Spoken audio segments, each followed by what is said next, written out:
You were asking the regret, so मुझे लगता है कि शायद मुझ में वो कमी है जिसकी वजह से like my father never appreciated me, but yeah I still like I think I love him, but I think I don't love him, I don't know, मतलब I am confused because if he never expressed, so how could I? The whole world is celebrating for her, but if your family is not celebrating that, so I think खुशी नामुकम्मल होती है, खुशी नहीं लगती.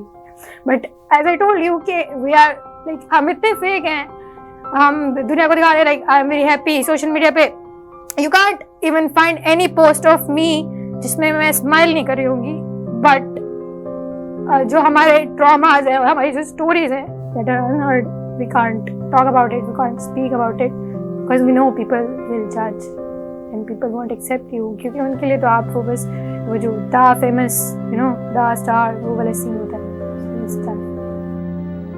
मेरा नाम रमना सईद है, मेरा ताल्लुक गुजरावाला से है. I am a youth activist and emerging journalist as well. My recent achievements are कि मैंने UK से the role of honours Diana award win किया है. 2022 की डायना अवार्ड रिसिपिएंट हूँ, and along with that I have earned a UGRAD scholarship from USA and I will be studying journalism over there. Empathy में और पाबंदियों में फ़र्क होता है. तो किसी को ये बताया जाए कि ये एक बॉक्स है, आपको इसके अंदर रहना है और इसके मुताबिक खुद को फिट करना, क्योंकि बॉक्स स्क्वायर में होता है, तो स्क्वायर में फिट होने के लिए जितने भी लवाजमात हैं वो आपको पूरे करने पड़ेंगे. सो ये एक कैद है. मुझे नहीं याद पड़ता कि मैंने आज तक अपने बाबा को या अम्मी को तो चलो बोल लेते हैं, क्योंकि उनके साथ वो कहा जाता है ना कि बेटियों का माँ के साथ दोस्ती होती है, तो वो एक रिलेशन है. लेकिन आई कांट रिमेंबर कि मैंने अपने फादर को कभी आई लव यू बोला हो. मैंने इट्स वेरी नॉर्मल, हम फ्रेंड्स को बोलते हैं अपनी इस तरह सेम जेंडर में. तो we say I love you to our friends, to the loved ones, but we never said I love you to our father, क्योंकि पेरेंट्स ने वो उस तरह से एक गैप रखा है. वो एक गैप है, वो एक हिजाब है, एक रिस्पेक्ट का. I know everyone respects their parents, लेकिन इसमें बहुत ज़्यादा फ्लॉ है. और मुझे लगता है कि इसमें being children to your parents, children जो हैं, बच्चे जो हैं स्पेशली, वो बहुत सफ़र करते हैं because your parents don't appreciate. वो कहते हैं ना घर की मुर्गी दाल बराबर. सो दुनिया आपको बहुत अप्रिशिएट कर रही है, friends are congratulating you, but your parents never appreciated. शायद वो दुनिया के सामने करते हो लेकिन आपके सामने नहीं करते. So it is a trauma for a lot of people.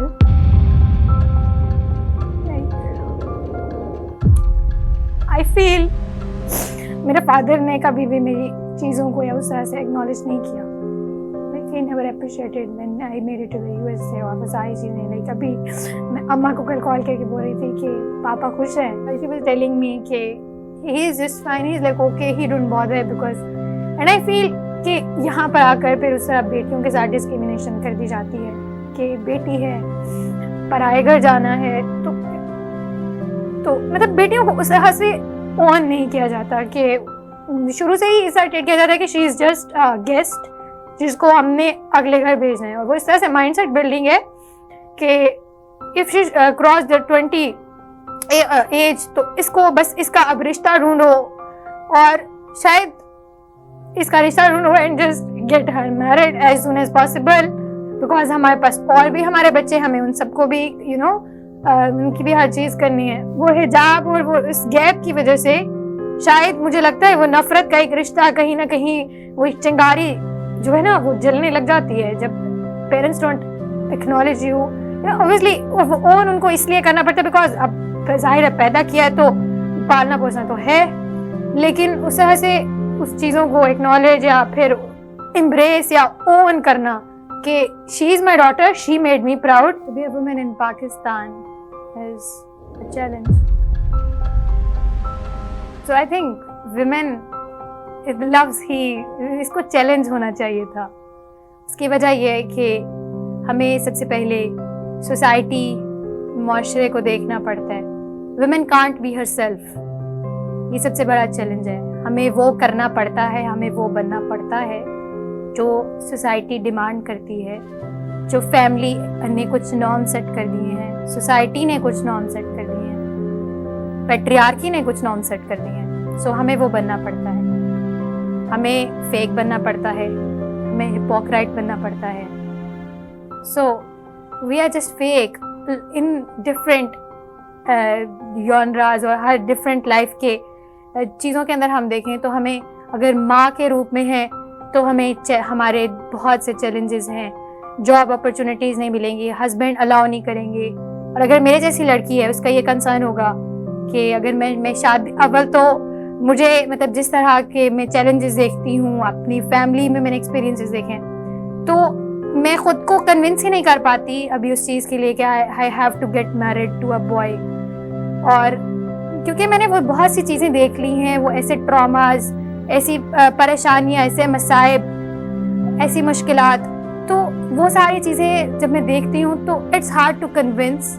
और ये सब चैलेंजेस, और फिर स्टूडेंट लाइफ में अलग चैलेंजेस हैं, अपने फील्ड में अपने आप को मनवाना है, अपने घर में अपने आप को मनवाना है, अपने सोसाइटी में अपने आप को मनवाना है, just because you're a women.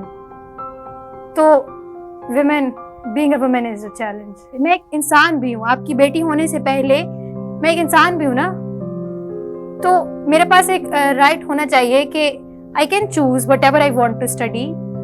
और इस्लाम भी हकूक देता है, I can marry to whoever I want.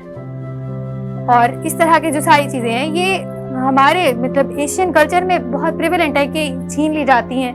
तो आई डोंट थिंक कि ये प्रोटेक्टिवनेस है, ये मोहब्बत है, ये आप उनको आउट ऑफ द बॉक्स जाने से रोक रहे हैं। क्योंकि अगर कोई आउट ऑफ द बॉक्स नहीं जाएगा तो उसकी क्रिएटिविटी सामने नहीं आ सकती। आई मीन अल्लाह ताला ने हर इंसान को मुख्तलिफ पैदा किया है, तो जब मुख्तलिफ पैदा किया तो सलाहियतें भी सबकी मुख्तलिफ हैं। जब सलाहियतें मुख्तलिफ हैं तो हर कोई डिफरेंट फील्ड्स में जाके काम करके एक्सेल करके बहुत आगे जा सकता है ज़िंदगी में, राइट। तो इसको जेंडर लेंस से ना देखें कि मर्द या औरत, एक इंसान की हैसियत से देखें।